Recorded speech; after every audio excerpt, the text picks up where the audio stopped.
Okay, welcome everybody to the Mind, Body, and Soul television show coming to you live from our Denver, Colorado Internet TV studios. Also, we are streaming on YouTube Live as well as Google Hangouts and contraceptionmedia.com. I'd like to welcome our guest today. Our guest is Suzanne McQueen, and she's an author, and she's joining us from Medford, Oregon, one of my favorite places in the world. Welcome to the show. Thank you so much, Steve. I'm really happy to be here. You're welcome. And in my excitement of going live, I forgot to tell you that I'm your, maybe I did tell you, but I just didn't realize it after all this time, that I am your host as well as the founder of Contraception Media. And I founded this show more than 7 years ago, the Mind, Body, and Soul TV, and it's been going on ever since. So what we're going to be talking about today is we're going to be talking about Suzanne's favorite subject and passion, which is hormone intelligence. And I can't find a better way to find out about a little bit more about women, because I sometimes think that I know them, but I really don't. The truth is, after all these years, I still don't know the opposite sex. How is that for a confession? It's excellent.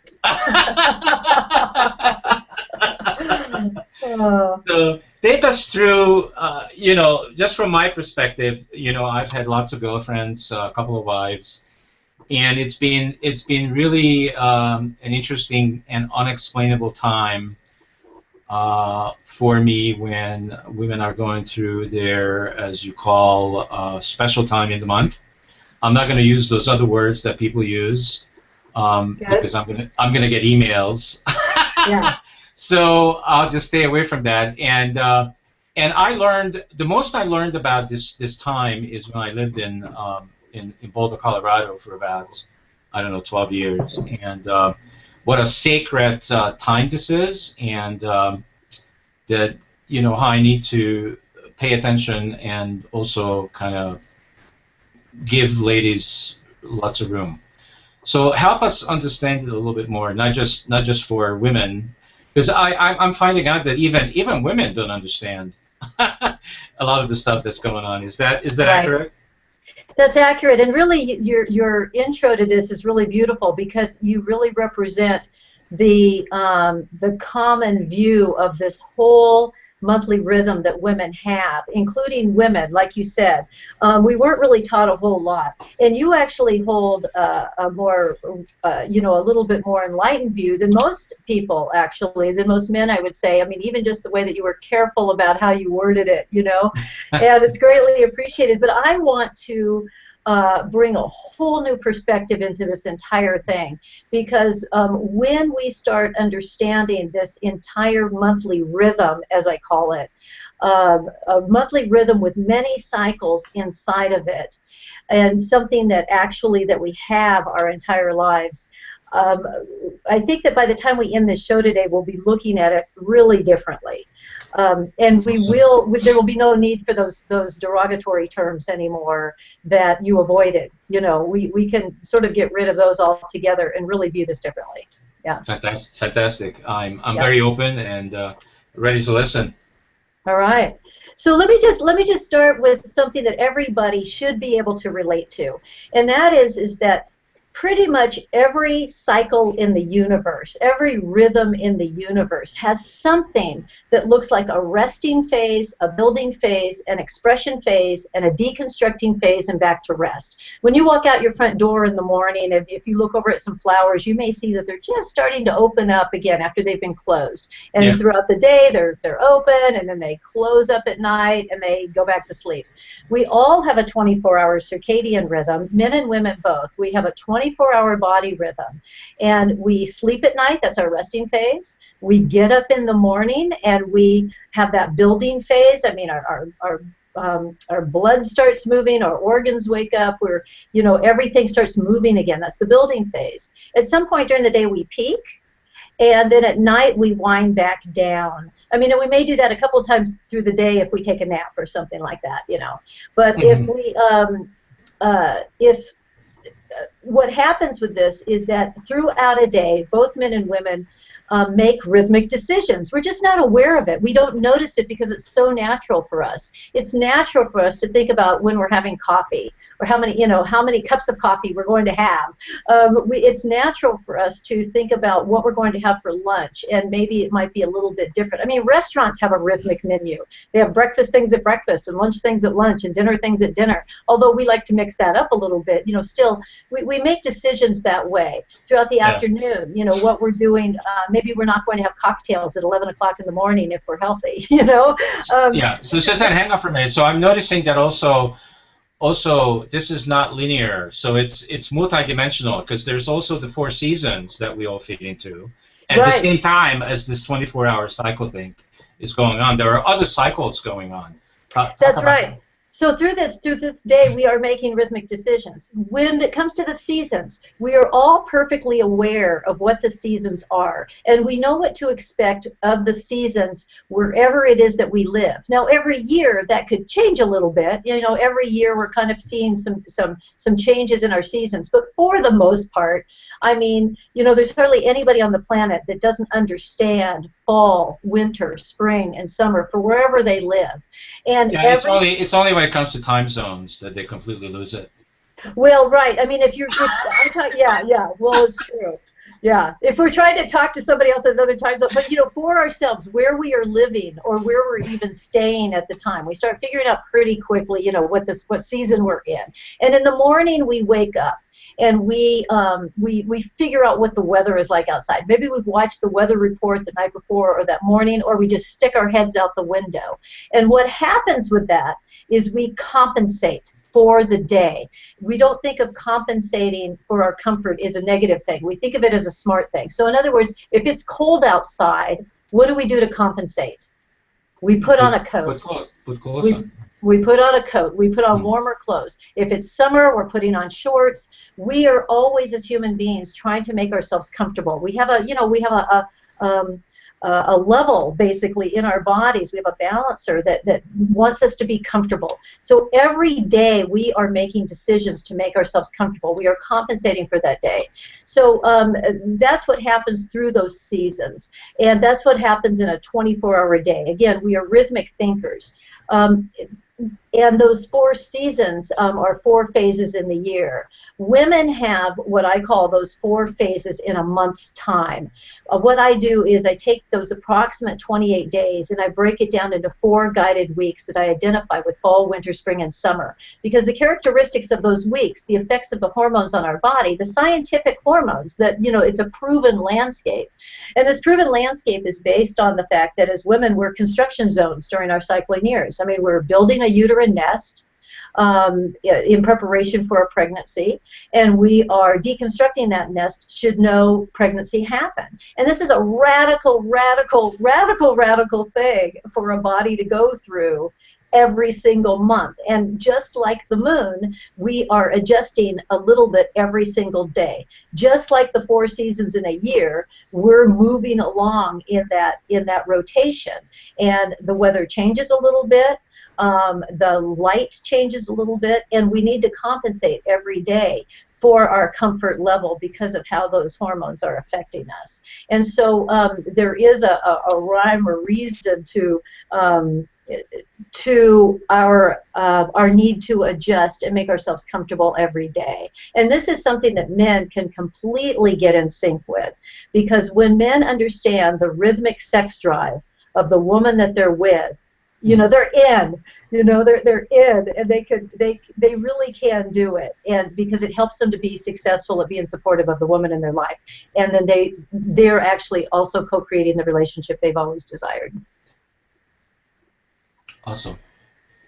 All right. So in terms of how does this relate to like getting a higher definition or a higher understanding, a more clear understanding of hormone intelligence? How do you relate that to our health, our business success, and love itself? I know that you talk about this probably in your book a lot.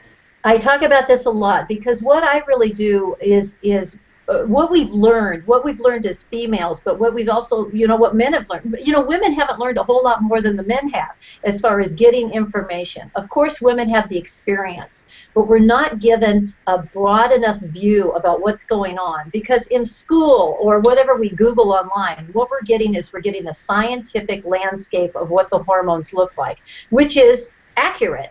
However, if we step back, we need to look at a much broader view. There's much more to it than that. This is really, for lack of a better term, a mind, body, spirit experience. It's really more of a scientific, personal journey and primal wisdom experience. And I'll give you some examples of this. What happens is that, so what I get into, I'm not a hormonal expert as far as the scientific landscape. I can give you the basics just like I give anyone else. What I get into is I get into how this relates to our daily experience, how this is relevant to our day-to-day lives. In other words, the second week of the hormones is called or the first part of the cycle is called the follicular stage, because the eggs start building and the uterine nest starts building. Well, that's great, but knowing that I'm in the follicular phase doesn't mean anything to me as far as my day-to-day life. But I'll tell you what does mean something to me. During that second week especially, when the eggs are building, my sexuality is building. I love everybody. It's a great time to connect. And we could go through each of these 4 phases, and I could show you what the personal experience, how it's relative to our personal experience, and I can tell you what the primal wisdom is that comes out of that, and how it's vital to understand these things as women, because that's the only way that we can pull in the right tools. That's the only way that we can really compensate for our comfort, and when we're comfortable, then we're able to really be in alignment with our lives, and then only then can the people around us also be in alignment with us.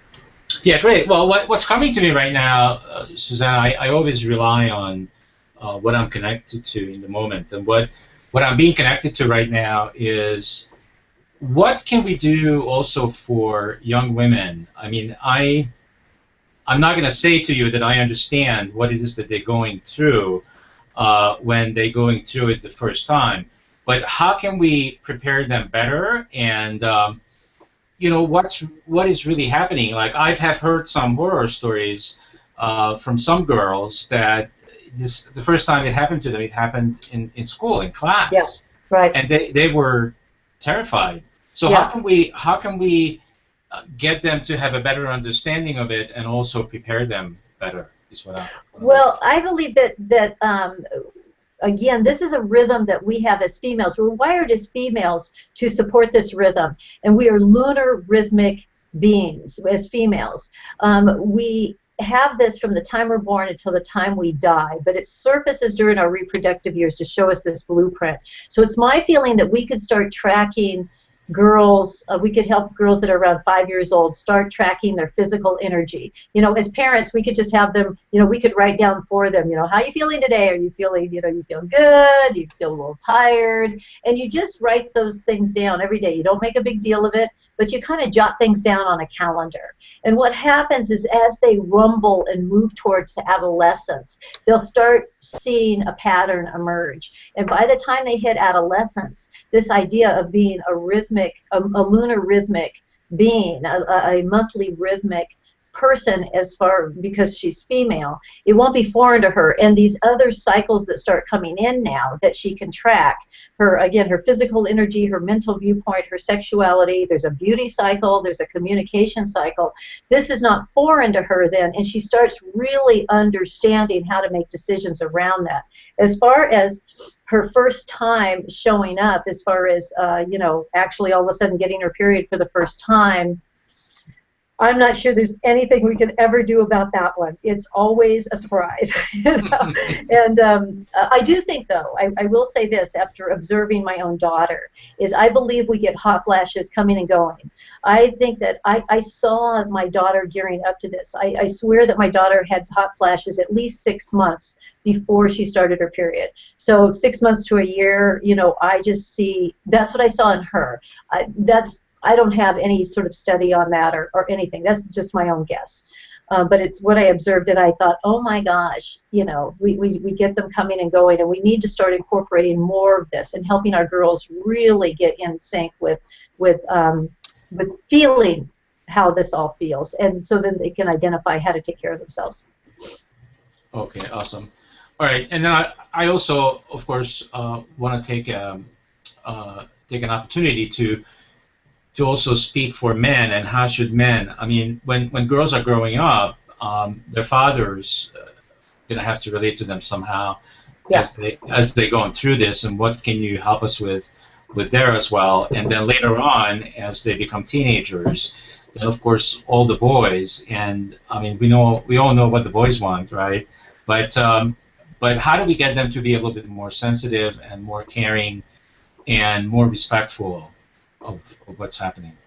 Well, I think that when we really understand these 4 phases, when we understand that it's not crazy, I mean, again, when we're making rhythmic decisions throughout a day, when we've got these 4 phases throughout our 24-hour rhythm, when men and women both have them, we don't call each other crazy.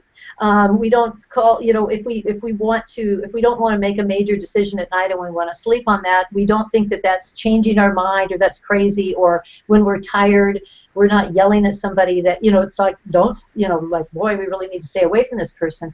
When we really have knowledge, then none of this stuff seems weird. I mean, you just really kind of get in sync with it, and you can see it and you can understand it. And the more that women understand how to surf these waves within them, the more they can actually, again, make themselves comfortable and understand what's happening. But to sit in battle and to criticize women for this is about the worst thing that can possibly happen. And we have a world that criticizes women for something that is perfectly natural for them. It's part of nature, yeah. It's part of nature, and the problem is that because we entered a patriarchal society so long ago, I mean, generations upon generations upon generations, none of this was passed down to us. And women at the time, in different points in history, had to slowly cut off from their own natural rhythm and take on the man's rhythm, which is this steadier burn.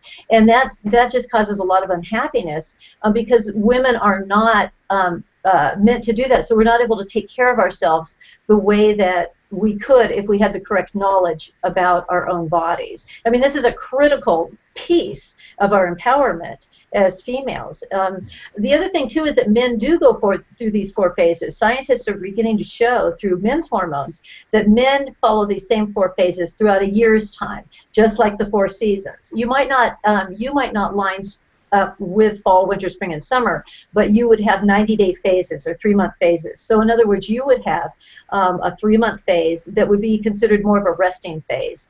Where you're kicking back, but your mind is thinking more. You're coming up with your ideas. You're having your bigger visions come in, and you're really kind of ruminating over some ideas. The second set of 3 months, this next 90 days, would be your building stage. You would take those ideas and you would be acting on them. If it's a business, you're going to start taking those ideas and really putting them into action. If maybe it's building a relationship, you are moving and you're really taking action on this. The next 3 months would be the full manifestation of those actions, where things are going well, you feel like you're really, you've got your groove on, the business or the relationship or the move or whatever, you're a working machine and you're loving life.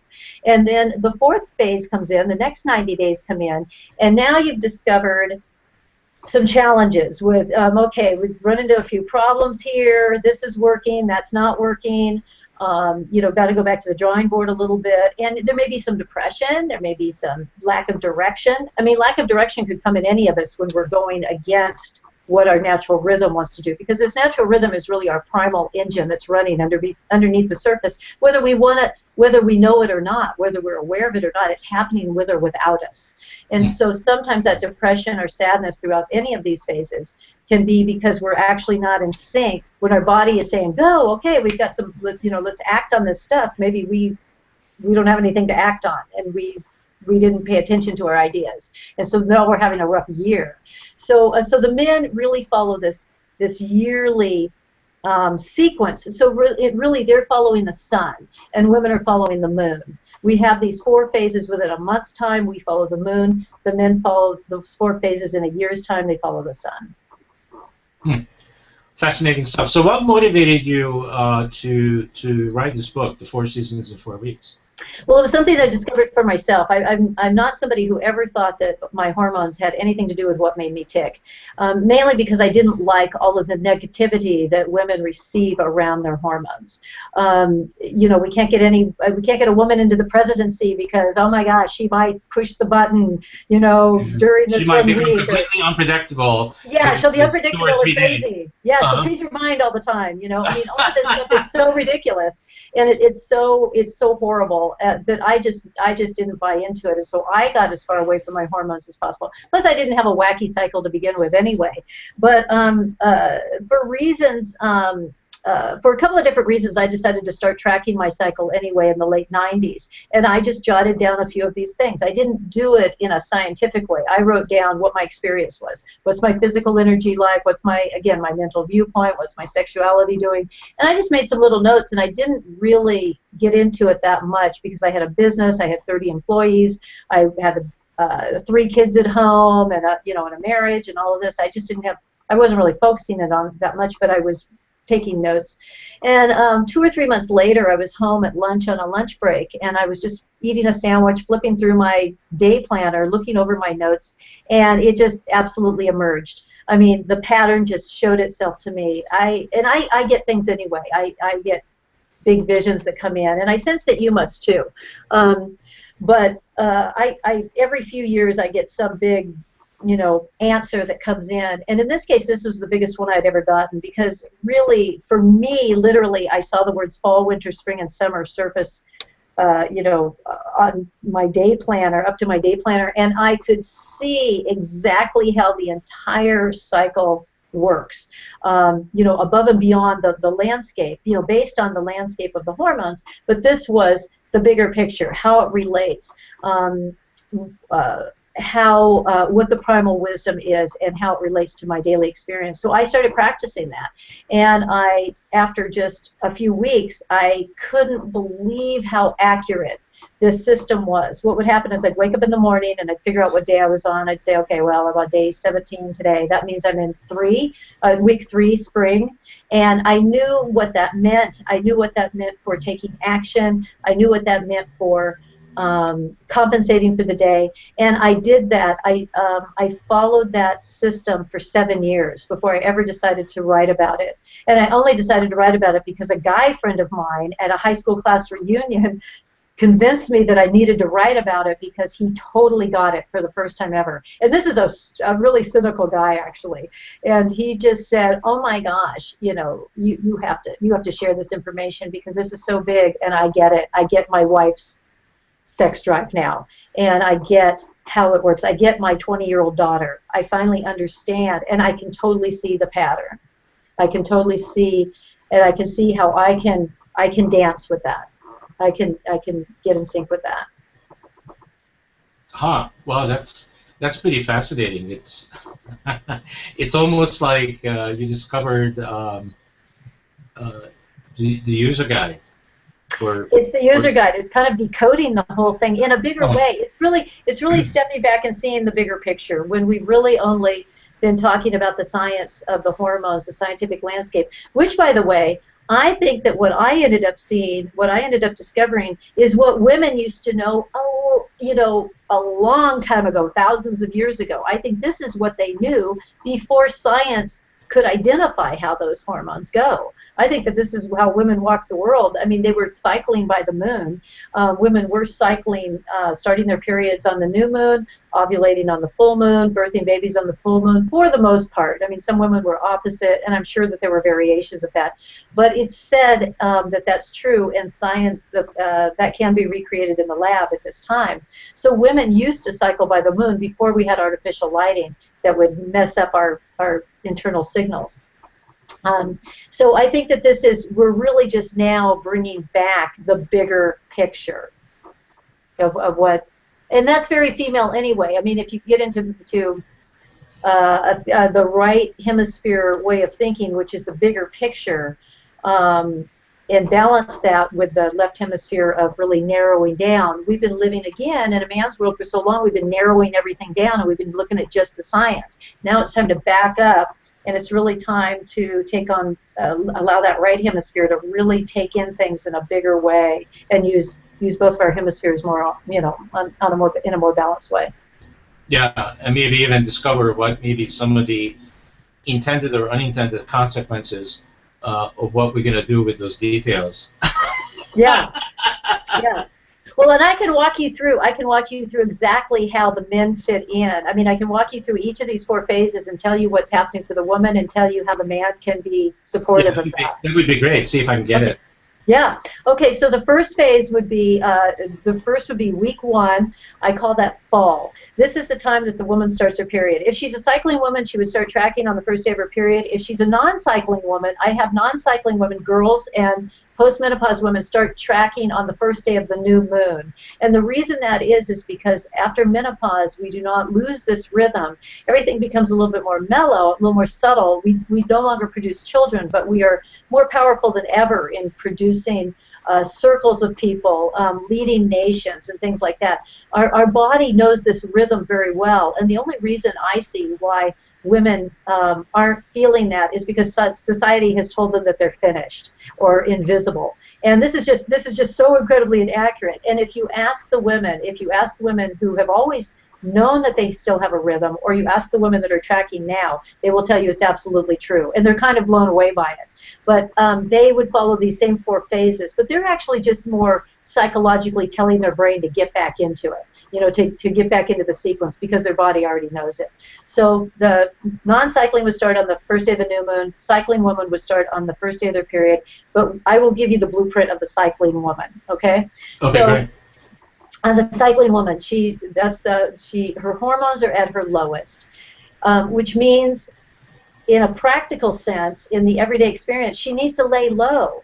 What's happening here is that her body needs to rest, and when women are not resting, it's no different than you or I not sleeping at night. But women do not rest enough. They're not ill. I mean, they might not feel all that well, but they can still go to work. They can still run their marathon. They can still do whatever it is. We can do all this stuff every day, but now we start understanding the different tools that we need to bring in order to be comfortable and to set our month up in a better way. So in this case, women, the tools that they would bring in, the way that they would compensate is that after work, they would not go on that extra errand. They're not going to go and work out heavily. Go home, get on the couch, and rest. And I tell their partners to support them in that. Encourage them to rest. You make dinner or bring dinner in. Get a movie. Let's watch a movie together. It's a very sweet time, actually. It's really important for the guys to be supportive of just having the home be mellow. Take care of the kids for a little while. Let her rest. She has to rest. But not to push her to have sex that evening. Well, so here's what, it depends on her. I would say follow her lead on that. Really the best aphrodisiac that can happen is to really just encourage her to rest. And the more you can get in sync with this, the more the woman in your life is going to respond to you, because so much is sexual to women inside and outside of the bedroom. I mean, they're attracted to their partner in a real variety of ways. And one of the sexiest things you can do as a partner is be supportive of her resting at this time. If she wants her feet rubbed, I mean, you're sleeping skin to skin, and she might want sex, but you want to follow her lead on it. And when a woman is bleeding, this is kind of a personal thing between couples. I mean, what her comfort level is, what your comfort level is, and all of that. And you have conversations about it. She may want to have sex, but you'd want to follow her lead, because she really needs to ultimately she needs to rest, and it's just a very sweet time. But this is a time to create intimacy, which doesn't have to be sexual, right. But it can be extremely sexy, and it can be extremely just tender and sweet and cool, and so that's what I suggest. When she rests well, she's going to get her best visions coming in a few days after she starts, like say day 3 or 4 or 5. It's just kind of crazy accurate, but this is what happens. You rest. Well, no different than sometimes when you sleep at night and you wake up in the morning and your mind is fresh. So you're, all of a sudden you're getting these great, visions coming in, these great ideas coming in. So she's going to get her bigger visions coming in at that point. And as she gets towards the end of the week, things are going to, she's going to start sitting up a little bit, so to speak, waking up a little bit. And when she goes into week 2, this is what I call winter, because this is a time when her hormones now are starting to really build that uterine nest. So you can think of a snowy mountain where you start at the bottom and you're moving to the top, and it's this really magnificent, beautiful scene. What happens in this second week? Now, that first week I identify it also with the new moon because it's an end and a beginning. What's happening in that first week is you're shedding the uterine line. The woman is shedding the uterine lining of the former cycle. Okay, so she's ending that before she can begin this next one. So now in the second week, now she's starting to build this next cycle. She's building this uterine nest, and what it means in our day-to-day life is that we are building our relationships. We're building our friendships. We're connecting. We are taking those ideas that we had in the first week, and now we're acting on them. We are connecting, and we're attracting. We are becoming the light. And what really happens here is that, again, she loves everyone, and primally, what's really happening with the primal wisdom of this is that she's trying to attract a mate. The bottom line, with or without her, she's trying to attract a mate. So if she's got one, she wants nothing more for that mate to show up and court her. So I tell the men, and I say the men, I want to state this for a second, because when we're talking about female partners, they aren't really the challenge. Females who are in partnership with females, some women may have challenges, physical challenges with their cycle, but they don't have the bigger challenges of having a female partner, because their female partner understands the vulnerability of having a cycle, because they have one too. They don't have the they don't have the contraception issues. They don't have the fear of pregnancy issues. They don't have a lot of the stuff that straight women have. So I'm really talking about male partners here, wanting to understand, seeing a cycle, but don't know what to do about it. And so I tell the men to clear their calendars. They're going on dates. It's date week. I mean, it's time to go out and have fun.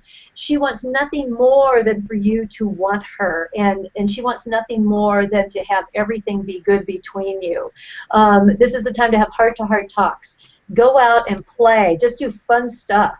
But you have to really show your love for each other here. This is the time this is a super romantic week, and bless you, and love-making week. So you have to have, contraception in place the first week and this week, because it's a super fertile time. This is the fertile time.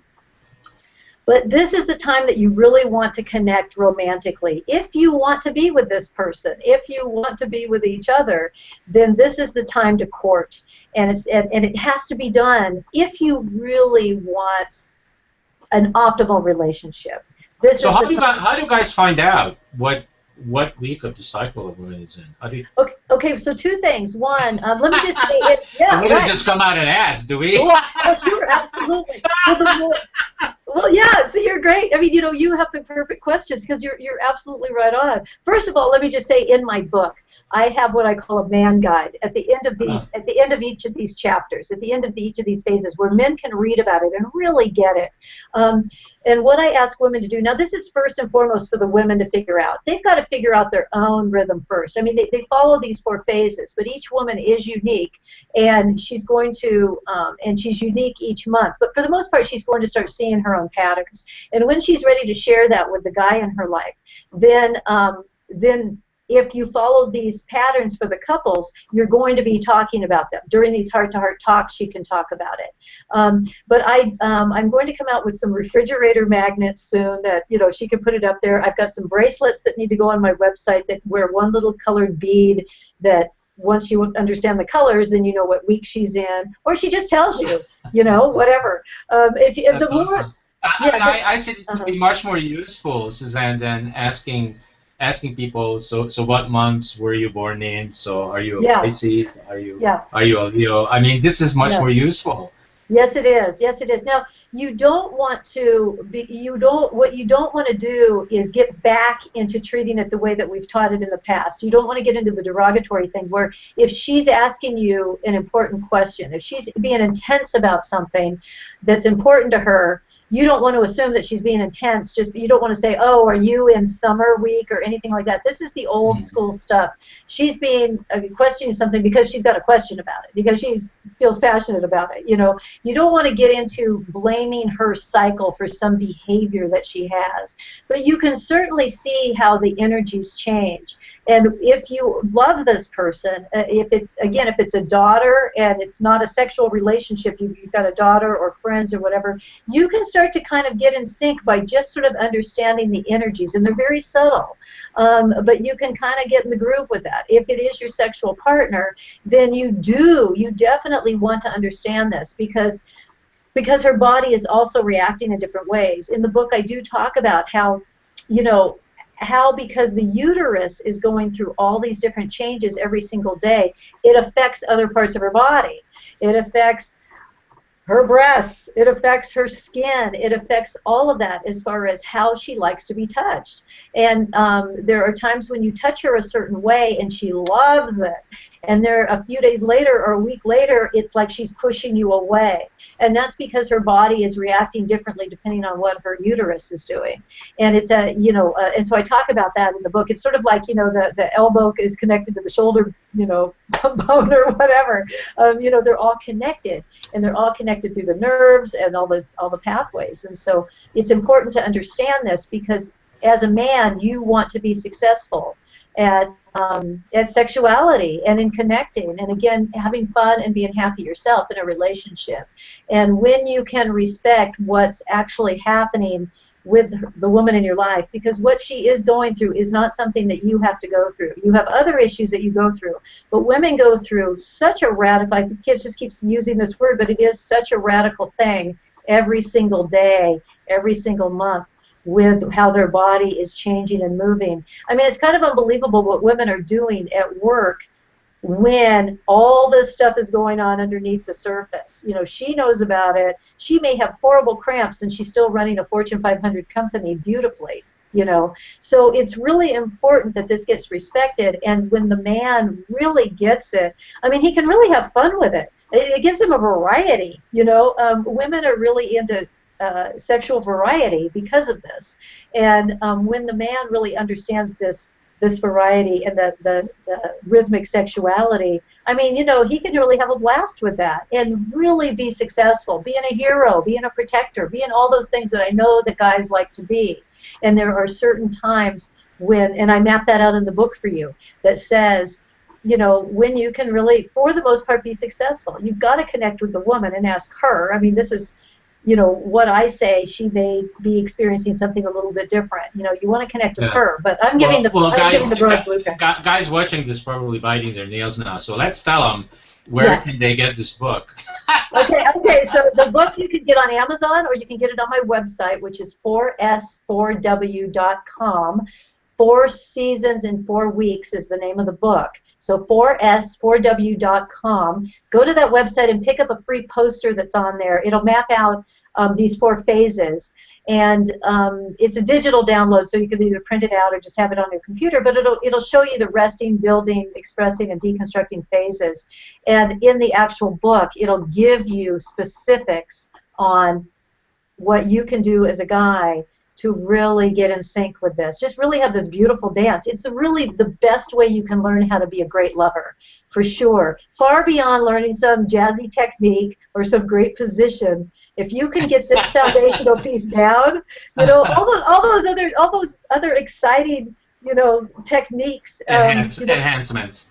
Yeah, those enhancements don't mean anything if you're not doing them at the right time. Yeah. They kind of go to waste. There's a reason why they say timing is everything. Timing, yeah. Right. Yeah. Well, this is incredible insight. I mean, I see this. I haven't heard one of these descriptions before, and I've been around for a while. Yeah. So this is not even a subject matter that people even like to talk about, Susan. Right. It's taboo. It's taboo. Yeah. It's been taboo for a really, really long time. Yeah. Yeah. Yeah. So this is fascinating. It's taboo amongst women as well, for the most part. I mean, they'll talk about it, but they won't really go into some of the stuff with each other. So it's really time that we start really understanding just how with the more information we have, the more we can actually kind of, it's no big deal. Yeah, and this is it occurs to me it's really part of the design, how Totally. females have been designed, and it's crazy that we are never taught about this. Certainly not in school. Right. But it's kind of crazy that we don't understand our own design. Right. Right. Because understanding it and having clarity about it would make things so much easier. That's right. And here's the thing is that I'm sorry, go ahead. No, go ahead. I mean, we're just doing crazy things, trying to figure this out, and it's not easy. No, it's not easy, and that's because a lot of the time too, when you talk about anything, and I am big on science. I love science and all of that. But if we poo-poo the idea of an experience or any primal wisdom that goes with it, if we see all that as being woo-woo, then we are missing the big picture. We're missing holistic health. We're missing holistic communication, and we're always going to be unhappy, when we're not taking in the bigger picture. We have to take in these bigger pictures. I mean, shamans throughout the world, for the most part, will tell you that when a person is physically sick, they are first sick in spirit. And what they're really saying is that something else is going on. Something psychological is going on, or something has broken their heart, or something's not quite right there. And sometimes we want to get into what are things feeling like before getting into the science of it, or making sure that if the science is checking out okay. I mean, how many times have people gone to the doctor and the doctor just says, well, you're checking out just fine, but the person is still sick. And there's a lot more that goes on with our whole human experience, and it's really time that we really start looking at all of this. I mean, for years and years and years and years, we've understood body language, that we can read people in certain ways. Now it's time to start incorporating more of what our whole experience is to really understand what's happening with a situation. In this particular case, we've only studied the landscape of the hormones, like I keep saying, and that just has just not a whole lot to do with what our daily experience is. It's the foundation of what's causing it, but it's a little like saying, okay, here's the chemical makeup of coffee, and we say, okay, but our experience is that coffee either picks us up, or it makes us crash, or it makes us jittery. That's our experience of it. And the only thing that we've learned about female hormones is that society has caught on for so long about any bit of negativity in there that has become the big picture, and we're missing how everything is in context with each other within this cycle, the highs and the lows, and because these hormones are really drugs that we're on every day, and they do affect us. Manufactured by our bodies, right? What's that? These drugs are manufactured by our bodies. They're manufactured by our bodies, and they're different for men and different for women. And we all know that for men and women both. I mean, if we get stressed out, it changes the chemical makeup in our body. We could get sick from that if we have too much stress, things like that. So it's time, because this is such a crucial piece to a woman's life. I mean, this really does, especially when she's cycling. It is such a prominent piece in each and every woman's life every single day in some way, but she doesn't talk about it. We have to know. I mean, this is kind of crazy stuff to not have women understand the bigger picture of what's really happening with them and how they can manage it. Yeah. Well, it's interesting that I have been saying this for years, Suzanne, that I wouldn't recommend starting a business without a woman, because for these reasons. Because and I didn't really connect it to this because this has not been presented to me like the way you really organized it. But just my intuition told me that because women uh, know about, their system is set up in a way for birthing babies, and men's are not. Right. But when you start a business, you're basically birthing a business, That's right. and then it's going to start. You're going to start it, and then you're going to take care of it. And women know how to do that automatically. They don't need, see, you can, they don't need to read a book how to Right. do this. They just know it by nature. Right. Right. So It's why in exactly. the world wouldn't you include a woman starting a business? That just never made sense to me. That's right. It's really true. It's really true. And then, and they do know it innately. We've been told that everything that we do is crazy, which is so damaging. It's damaging to our entire world because when you take one segment of, over half the population and you make them feel bad, then, it's not good for the children. It's not good for the men. It's not good for the environment. It's not good for anybody. So I really feel that. It's really crucial that women really understand how amazing this is, because this is what we call, what I call womb wisdom. We throw this term around sometimes, but this is really what it is. It's really this well-rounded viewpoint of how to approach different things at different times, and being able to see the big picture. And we can also, again, when you're talking about male and females in business, it's great to have the balance, because you are talking about that men tend to be dominant in their left hemisphere, which is that narrows things down and dissects things, and women, women can go back and forth with both hemispheres very easily, but the right hemisphere tends to be, we think of that as the more feminine aspect, and that's the bigger picture. That's sort of the forest, and then the men get into dissecting the trees. I don't want to say men and women, but the masculine and feminine. So when we bring in more balanced thinking to a business, it's always going to be better. It's always going to be better. It's not that men are necessarily better at dissecting something and women are better at looking at the big picture. Sometimes it can be opposite from that. People are individuals. But what we are looking at is, let's look at a good balance of who's a more well-rounded thinker, who's a bigger picture person, who's going to get down into the details a little bit better. And if you can have that and really understand and respect that with each other, wow, you've got a winner. You've got a big winner with that. Yeah, no question. Well, let's make sure we complete the four. I think you stopped at number 2, week I 2. did. So what about week number 3 and 4? So week number 3 starts with ovulation. Now that is, I relate that to the full moon. And what happens in that second week is women, because they're attracting a partner, they're growing more beautiful. I mean, scientifically, they are growing more beautiful during that week because they're attracting. So during ovulation, I mean, women are just like the most magnificent creatures on the planet, in the universe. I mean, ovulation is this full expression, and it is as magnificent as the full moon is. I mean, every single time I go out and see the full moon, I never get tired of it. I think we're all in awe, and that is women on ovulation.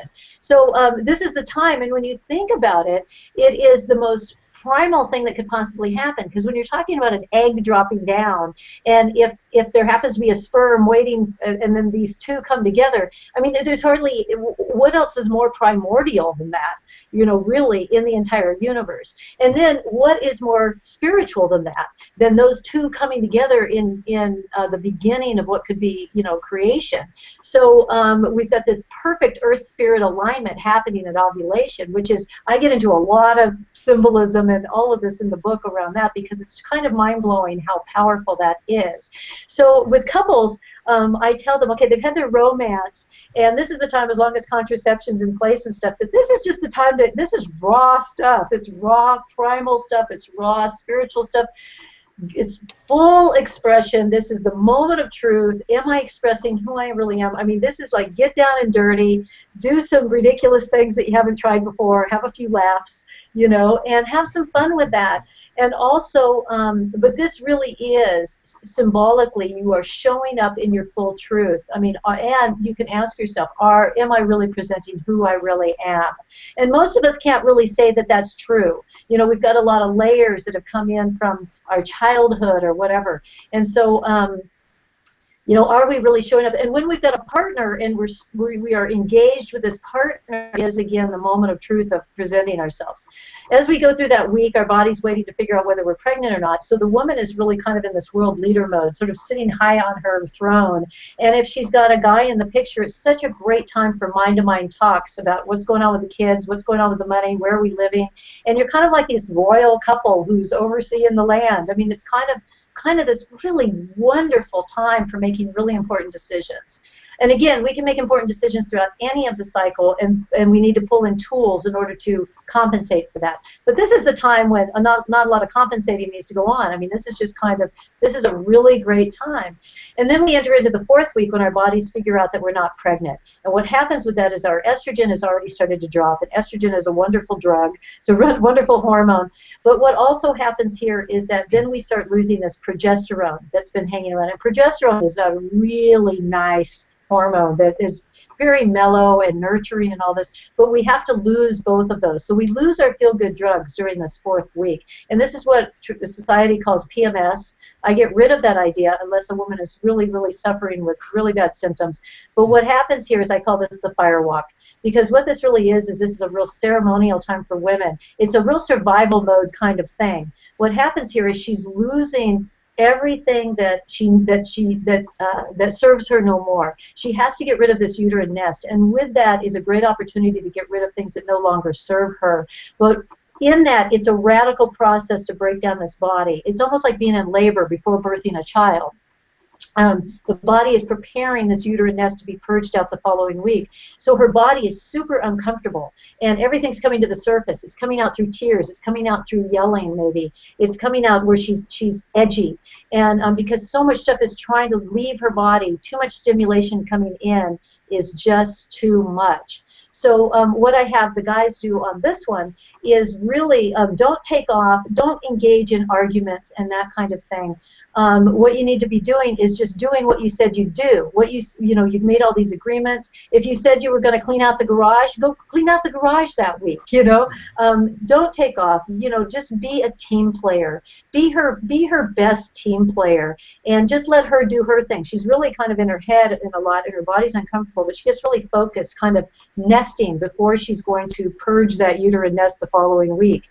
So just kind of do your things sort of side by side, because the other thing that's happening here is while she's purging, or while her body's breaking down, she's also hanging on to dear life to her values and principles. So anything that threatens her values and principles, let's say there's a money issue going on that week, I mean, now that threatens her survival, and it threatens the survival of her children or her family possibly, or her marriage. And that is, she gets into mama bear mode. She's just not going to tolerate anything threatening her survival right now.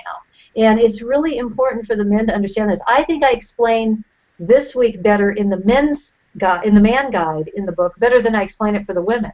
So if you were to read about this week in the man guide in the book, the light bulb goes on, and I've seen men really kind of say, well, it's not necessarily easy, but when they understand it, it's like, they're kind of ready to take on the challenge of, gosh, I can really show up. I can really step up for this. And if there are issues that you see, I have the men just write them down, and you talk about them later. You talk about them in that second week when the heart-to-hearts happen, or in that third week when the mind-to-minds happen. You don't get into stuff right now, because that way if you start yelling at her now, you're kicking her when she's down, when she's in survival mode.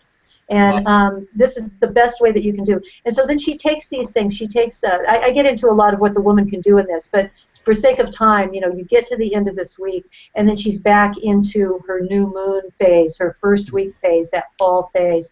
That fourth week I call summer, because it's like the hottest day of the year. Well, yeah. But anyway, we're back to one. Yeah. Well, guys have been thought to just stay away. Yes. I'm hearing that that's not the best thing to do. It's not, because it's really, and it's for negative reasons. She's a threat, and it's a big joke about it. It's the butt of all the jokes, and it's really not cool. It's not going to help your relationship. It's not funny. You're not showing that you have her back. And this is the time when you actually show up as a man. You show up with some bravery and some courage, and say, you know what, we're both going through the fire walk on this, and let's do this together. You know, Wow. let her lead the way when it comes to sexuality, because even though her skin may not feel like being touched a lot, at the same time her body is going through a lot, and she actually may want, it may feel good to her, but it may be the quickie kind of stuff, you know, it may be the stuff that's sort of fast and furious, and it feels good to her. It helps her to get out some of that. I don't want to say aggression, but you know, it's kind of what the body feels like a little bit. But I would follow her lead on that. And you don't want to try anything that you've never tried before, and you only want to do things that you know that she likes. Wow. Because she doesn't want to teach anybody anything that week. You know? This is absolutely outrageous. So yeah. So I get it. Like you said at the beginning of the show, that by the time we finish, most men that are watching, and I'm certainly one of those, are going to get it, and I got it. I also get that a lot of this is also a lot of practice. Like, this is not going to like come just overnight. We got to practice this. I just love talking with you. I really love talking with you because you're really bringing up, I mean, you're just really getting it, and you're really understanding this. It's true. This takes many cycles around. She has to track herself for a month or two before really trying to get her guy involved, because she needs to start really she has to understand it herself, and she has to be in charge of this. But if her guy is willing to be cooperative and work this out, it takes many rounds, and it could take many years. But the more that you understand it, the more everything starts working out. The flow. I mean, the flow and the payoff could be outrageously good. Outrageously good. And that fourth week that would normally be really hard can all of a sudden turn out to be a beautiful summer day, because you keep working through your stuff in the first 3 weeks, and by the time you get to that fourth week, there's not a lot of issues going on, and her body may be uncomfortable, but she doesn't have a lot of emotional or psychological issues, because you guys are cool. You've worked them out, and you're a team. I must ask, Suzanne, do you have a partner? I don't have a partner by choice right now, right? But have you made this work? I have made this work in your own life. Okay. Yeah, and that's actually what caused me that the decision was made to that we weren't so much in sync, and but good things can come out of that, because sometimes you can recognize that you're maybe not right for each other, but then there's respect there, and there is things can be done really well. I ended up making a decision right now to stay single, because this work is so big, and I'm working 24/7, that I just have to be married to this right now. But I look forward to having a partner again. I like being in a relationship, and the men that I'm surrounded by really like this system. I mean, they just really get it, and I think it's the only way to go. I've just seen it over and over. So I look forward to that. But right now, it's not like you have a lot of competition. I haven't, I've been around for a while. I've been in personal development for well over 30 years, and I haven't heard anybody ever describing this in the way that you have. So you got something quite unique going on. Thank you. Yeah. I feel, and I know that you know it, because this is like you said, it's like sex and tantra and all those other things. It's a taboo. People just joke it off, and when you got to get serious about it, they don't know what to do, and they don't want to admit it. Right, and they don't want to admit it. So, I do one workshop that I call the 4 Seasons of Foreplay, and one of the things that I talk about is that from the very beginning this is not going to be quite as sexy as you think. I'm not giving you foreplay techniques, but I'm giving you them in these 4 phases, because you have to understand the foundation, and that's all foreplay to the woman. When the man can really get in sync with these energies, that's the best foundation that you can have.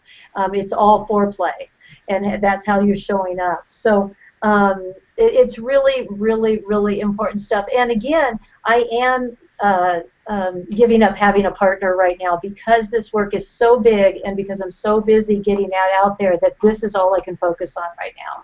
And when I'm in a partnership, I like focusing on my man, you know. Yeah, that's fair. That's fair.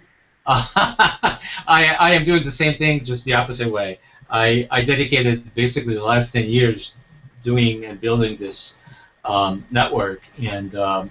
I really didn't feel that I could do justice to any relationship because Right. it's most of the time, in the past it's taking me, taking 16 hours a day. Right, right, exactly. It's just beginning to change. So.